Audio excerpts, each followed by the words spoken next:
আলহামদুলিল্লাহ, ট্রাম্পের নৌ অবরোধের মাঝখানে অ্যাকশন মুভি স্টাইলে ট্রাম্পের দুইটা তৈল ভর্তি জাহাজকে জব্দ করে নিয়েছে ইরানের গর্বিত সেনারা। দেখেন, ইরানিরা এই ট্রাম্পকে যে আর কত নিচে নামাবে এক আল্লাহ ছাড়া কেউ জানে না। অথচ যেই ট্রাম্পকে গোনাই ধরে না ইরানিরা, সেই ট্রাম্পকে খুশি করতে হয় বাংলাদেশের, যার ফলশ্রুতিতে আমাদের দেশে তৈলের সংকট শুরু হয়েছে। এর পিছনে মূল কারণ কি জানেন? আয়াতুল্লাহ আলী খামেনিকে যখন দুনিয়া থেকে বিদায় করে দিছে, তখন বাংলাদেশের উচিত ছিল আয়াতুল্লাহ আলী খামেনির পক্ষে শোক বইতে একটা স্বাক্ষর করা, কিন্তু সেটা বাংলাদেশ ডিপ্লোমেসিতে করতে পারে নাই।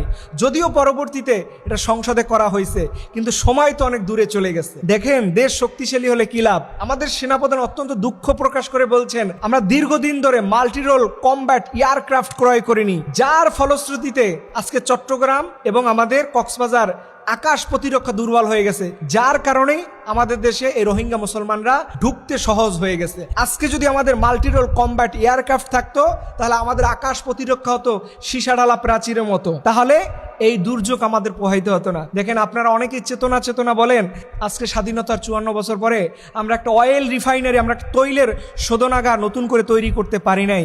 এর চাইতে দুর্ভাগ্য আর কি হতে পারে বলেন আমাদের জন্য? 50টা বছর এত সরকার আসলো গেল, তারা কেউ একটা অয়েল রিফাইনারি তৈরি করতে পারলো না।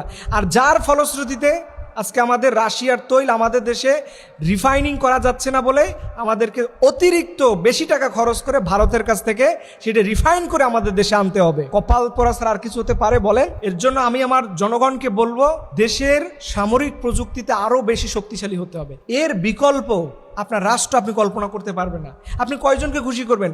আমাদের রাশিয়ারে খুশি করা লাগে, চায়নারে খুশি করা লাগে, ভারতরে খুশি করা লাগে, আমেরিকারে খুশি করা লাগে, এরপর পাকিস্তান বলবে আমারও খুশি করা লাগবে। এরকম খুশি করে একটা মানুষের কি কোনো অস্তিত্ব থাকবে বলেন? এর জন্য আল্লাহর কাছে দোয়া করি, হে রব, তুমি আমাদের দেশের সরকার প্রধানদেরকে এই দেশের প্রতি আরও বেশি দায়িত্ববান হয়ে কাজ করার তৌফিক দান করো। সকলরা আমিন।